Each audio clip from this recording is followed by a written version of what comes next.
Imagine waking up in ancient Rome. Not in a marble palace, not in a senator's villa, but in a dark, cramped room on the top floor of a crumbling apartment building. The walls are so thin you can hear your neighbor snoring, and someone else's argument 3 floors below. You can smell the street even through a closed window. And outside, the sun hasn't even risen yet, but the noise has already begun. Now ask yourself this: would you step outside? Because the Rome you've seen in movies, the Rome of gleaming columns and heroic statues, that was a lie. A beautiful lie, designed for tourists, diplomats, and emperors. The real Rome, the one where a million ordinary people actually lived, had neighborhoods so dangerous, so filthy, and so unpredictable, that walking home at night felt like gambling with your life. What made these streets so terrifying? Why did people stay? And most importantly, if you traveled back in time, would you survive the first night? Before we walk into the dark alleys of the Subura, take a moment to subscribe to Little Historical. Hit that like button if you're ready to see the Rome they didn't show you in school.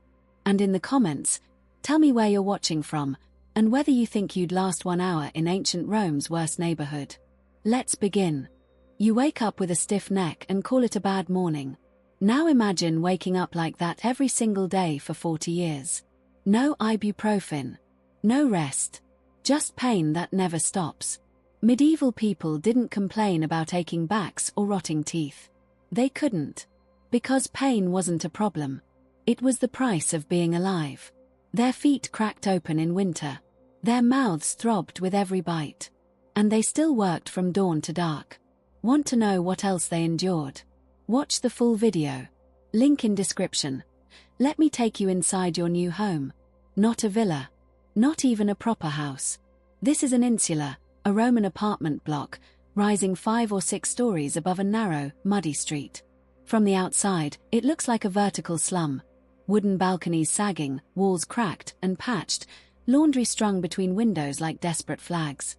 You live on the top floor, because that's all you can afford. The rent is cheap. But the price is measured in fear. The stairs are dark.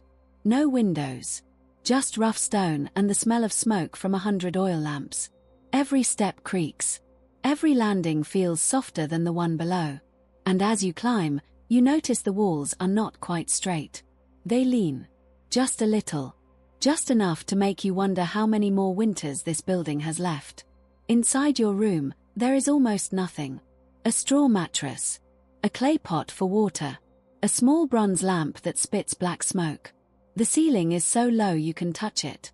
The floorboards have gaps where you can see the family cooking dinner beneath you. And when the wind blows, the whole room groans, like the building is breathing. Or complaining. But the real terror begins when the sun goes down. Because in an insula, you are never alone. You hear your neighbor coughing through the wall. You hear the prostitute 2 doors down arguing with a customer whose voice turns ugly. You hear the landlord's thugs pounding on a door 3 floors below, demanding rent that someone cannot pay. And somewhere in the darkness, a child is crying, the same child who will be picking through garbage tomorrow just to eat. Then the lamp flickers. And you hear it, a sharp asterisk crack asterisk from above. A beam. Weakening. The building shifts, just a centimeter, just enough to make your stomach drop. You hold your breath. You wait. The Romans built the Colosseum to last forever. But your insula. It was built last summer by a man who watered down the concrete and used stolen wood. And every night, you lie awake wondering if tonight is the night the ceiling decides to say hello to the street. But the insula was only your cage. The real nightmare waited outside, in a neighborhood called the Subura. And that is where we walk next. So you finally leave your insula. You push through the heavy wooden door and step into the street. But this is not a street you would recognize. It is barely wide enough for 2 men to walk side by side. Above you, the upper floors of the buildings lean so close together that they block out most of the sky. Daylight becomes a thin grey ribbon somewhere far above. And the air is thick with smoke, sweat, and something rotting you cannot place. Welcome to the Subura. This was Rome's most infamous neighborhood, squeezed into the low valley between the Esquiline and Viminal hills. And from the moment you enter, you feel it, a constant, pressing energy, like the city itself is holding its breath. Vendors shout from every doorway, hot sausages, cheap wine, sandals that will fall apart in a week. A donkey loaded with clay pots blocks your path, and its owner curses at you for not moving faster. Children dart between your legs, their hands quick and curious. You check your coin pouch. Still there. For now. But the Subura did not earn its reputation from daytime chaos. It earned it from what happened after dark. Because when the sun disappeared, the neighborhood transformed. The merchants locked their shutters. The respectable women pulled their veils tight and hurried home. And the doors of the popany, the taverns, swung open. Inside those smoky rooms, the real Subura came alive. Soldiers drank with thieves. Gamblers rolled dice on bloodstained tables. And women with painted faces and tired eyes leaned against the walls, whispering prices that made respectable Romans cross the street. You could hear laughter that turned into screaming.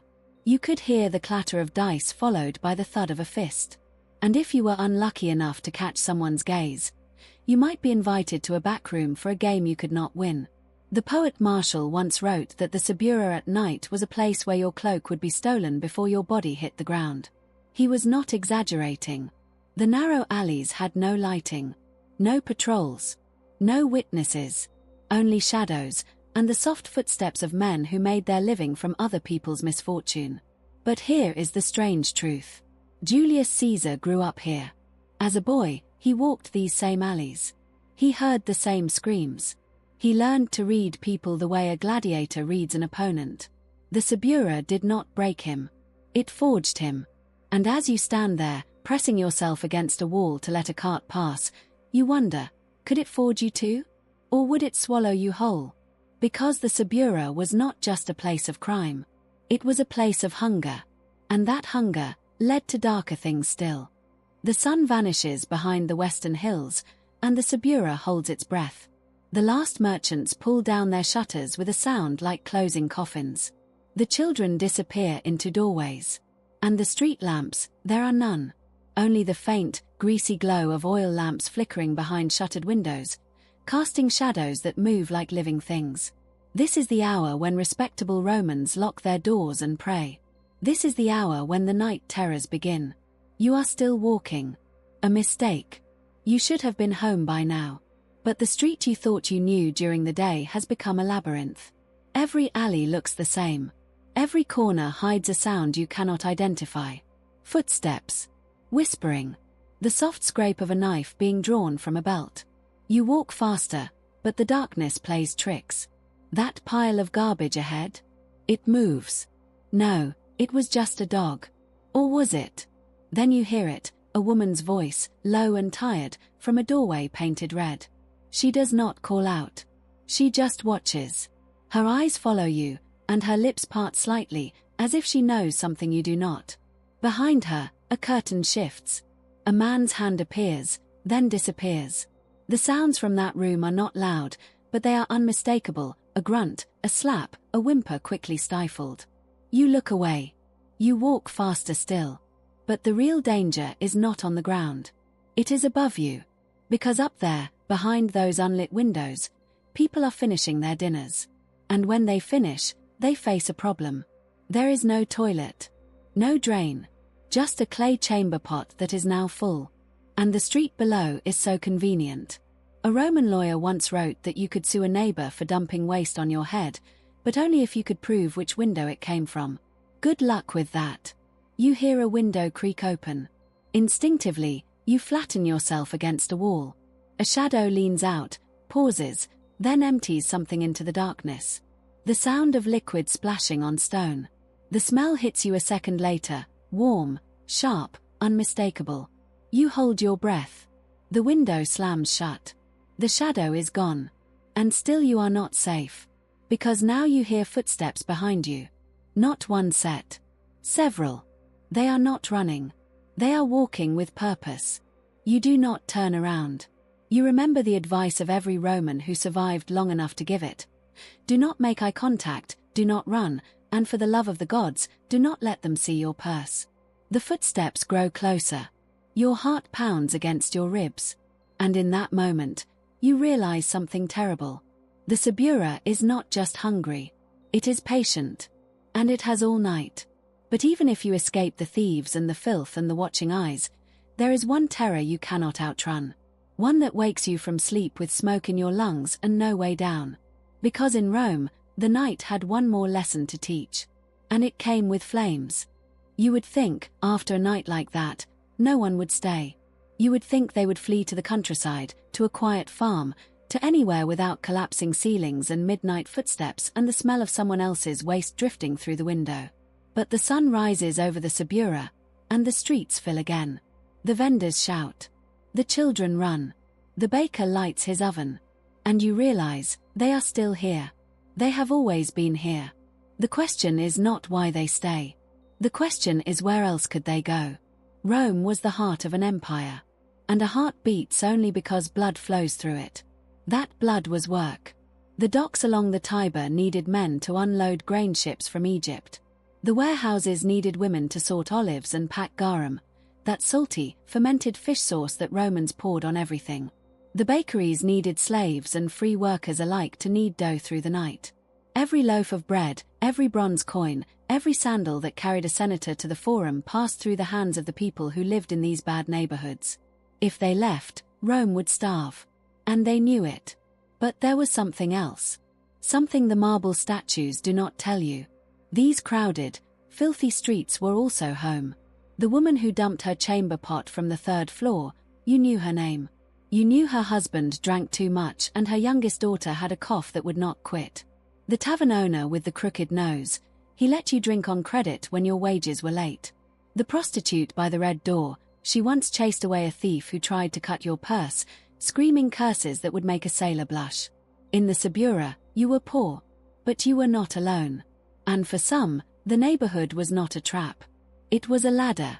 Julius Caesar walked these alleys as a boy and learned to read men the way a general reads a battlefield. The future Emperor Vespasian grew up in a small farmhouse, but his uncle lived in the Subura, and that connection brought him the right introductions, the right contracts, the right bribes. In Rome, survival was a skill. And the Subura taught it faster than any school. So they stayed. They stayed for the bread. They stayed for the family. They stayed because the countryside had no work and the villas had no room for people like them. And they stayed because, despite everything, this was Rome. Not the Rome of emperors and triumphs. The real Rome. The one that breathed and bled and somehow woke up every morning to do it all again. And as the sun climbs higher over the leaning insulae, you realize something strange.